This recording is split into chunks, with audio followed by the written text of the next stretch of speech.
Udah mulai nih. Udah, stop Gibran. Sema mana? Sema hilang. Assalamualaikum warahmatullahi wabarakatuh. Kami dari kelompok 6 ingin menjelaskan tentang laporan keuangan dari perusahaan MPRO yang dianggotakan oleh saya Gibran, Dira, Bella, Mariza, dan Seno.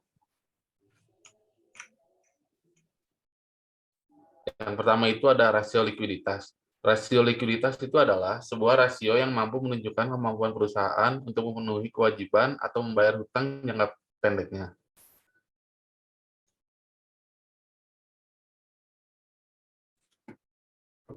Terus ada current ratio. Jadi di sini tuh diketahui aset lancarnya itu sama dengan 115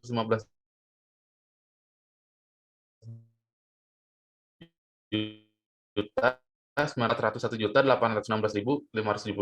Jadi rumusnya itu adalah current ratio sama dengan aset lancar dibagi utang lancar. Yang hasilnya 115.933.574 dibagi 401.816.572 sama dengan 0,289. Yang kedua itu ada quick ratio. Jadi di sini diketahui aset lancarnya 115.933.574, persediaannya 67.488.794 dan utang lancarnya itu 401.816.572. Rumusnya di sini adalah quick ratio sama dengan aset lancar dikurangi persediaan dibagi utang lancar. Jawabannya 115 juta 933.574 dikurangi 67.488.794 dibagi 401.816.572. Hasilnya itu 0,120. Dan yang ketiga itu ada cash ratio 794, surat berharganya itu 994.250.000 dan hutang lancarnya itu 401.816.572. Cash ratio, jadi rumusnya itu adalah cash ratio sama dengan kas ditambah surat berharga dibagi hutang lancar. Jawabannya 67.488.794 ditambah 994.250.000 dibagi 401.816.572. Hasilnya itu 4,949.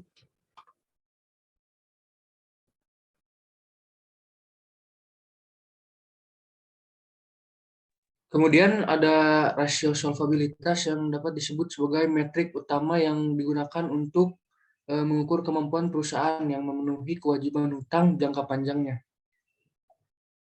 Next.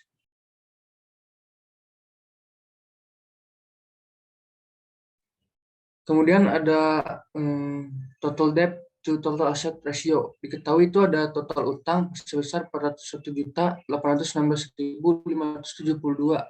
Kemudian ada total aset sebesar 1.770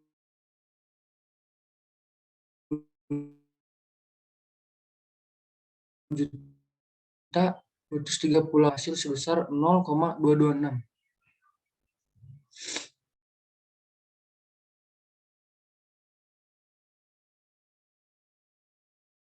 Kemudian ada time interest earn ratio dengan diketahui EBIT sebesar 16.032.387 dengan bunga 21.072.589 dengan rumus laba sebelum pajak dan bunga dibagi bunga sehingga didapati hasil 0,008.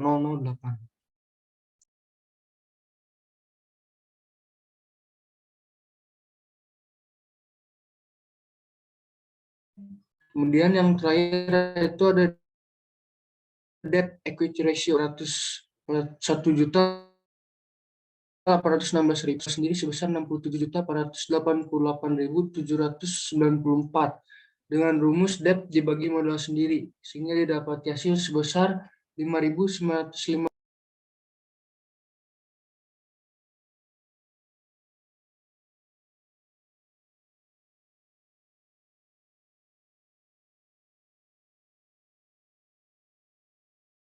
Kemudian ada long term debt equity ratio dengan utang jangka panjang sebesar 2.003.890 dan modal sendiri 67.488.794 dengan didapati rumus utang jangka panjang dibagi modal sendiri.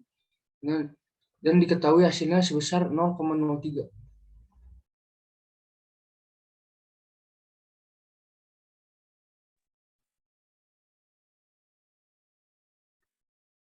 Kemudian selanjutnya ada rasio rentabilitas atau profitabilitas yang sering digunakan untuk mengukur kemampuan dari suatu perusahaan dalam menghasilkan laba dalam waktu periode tertentu.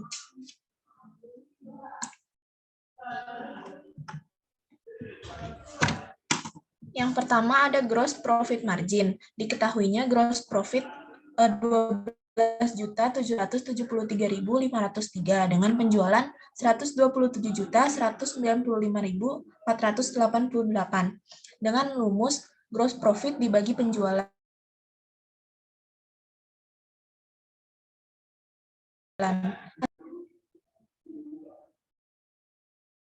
Kemudian ada operating profit margin.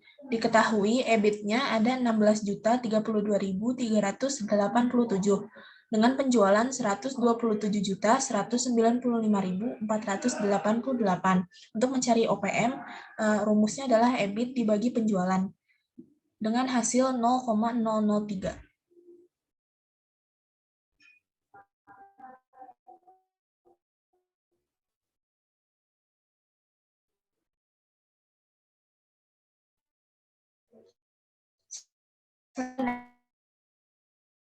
Net profit margin.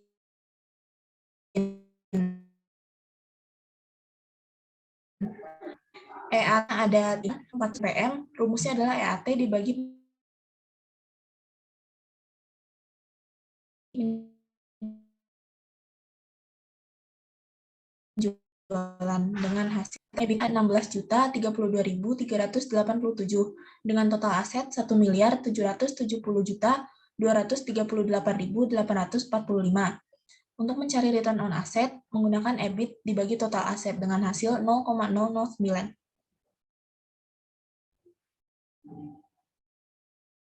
Kemudian ada rate of return. Diketahui EAT-nya ada 73.520 dengan jumlah modal saham 67.488.794. Untuk mencari rate of return, EAT dibagi modal saham.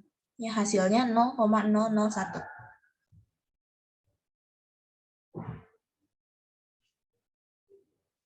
Kemudian ada perputaran aset tetap. Diketahui penjualan netonya ada 127.195.488 dengan total aset tetap 1.738.845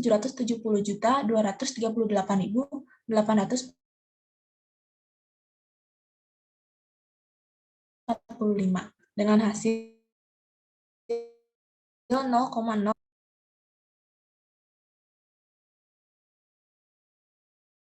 Kemudian yang terakhir ada perputaran total 7.195.488 dengan total aset 1.770.238.845. Untuk mencari perputaran total aset menggunakan rumus penjualan neto dibagi total aset dan hasilnya 0,072.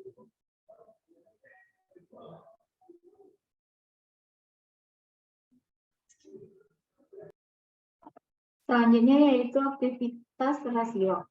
Aktivitas rasio adalah laporan keuangan yang dapat mengukur efisiensi perusahaan dalam memanfaatkan sumber daya yang ada.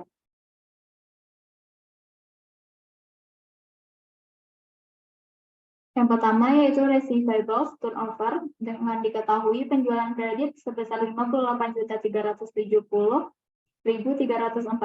piutang rata-rata yaitu 3.188.305 dengan rumus penjualan kredit dibagi piutang rata-rata dan hasilnya yaitu 18,3.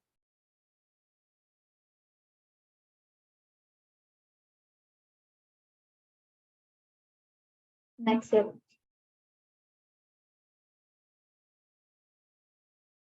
Selanjutnya yaitu average collection period.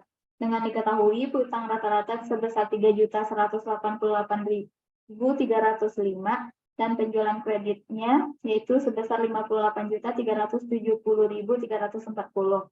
Maka rumusnya piutang rata-rata dibagi dengan penjualan kredit per 360 yang hasilnya 0,055.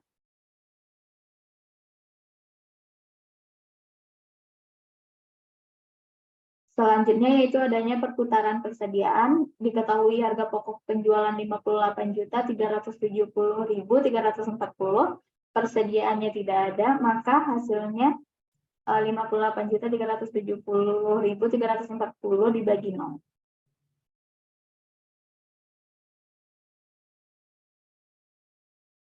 Dan selanjutnya yaitu average day inventory. Inventory rata-ratanya yaitu 337.209.783.760. Harga pokok penjualannya yaitu 58.370.340. Maka average day inventory-nya sebesar 5,605.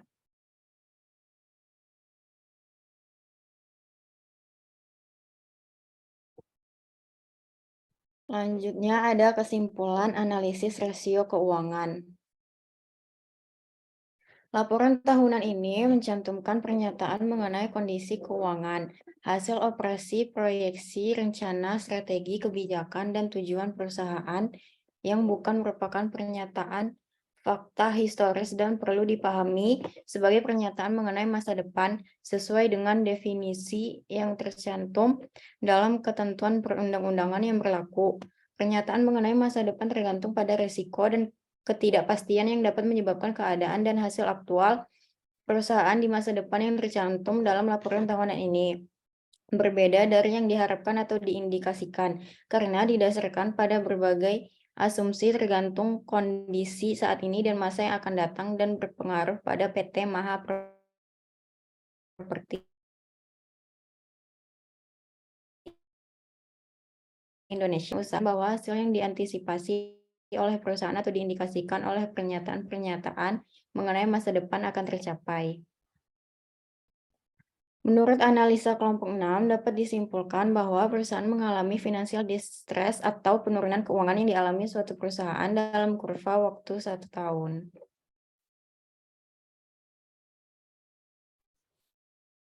Sekian dari kelompok kami. Mohon maaf jika ada kesalahan dalam perkataan. Sekian dan terima kasih.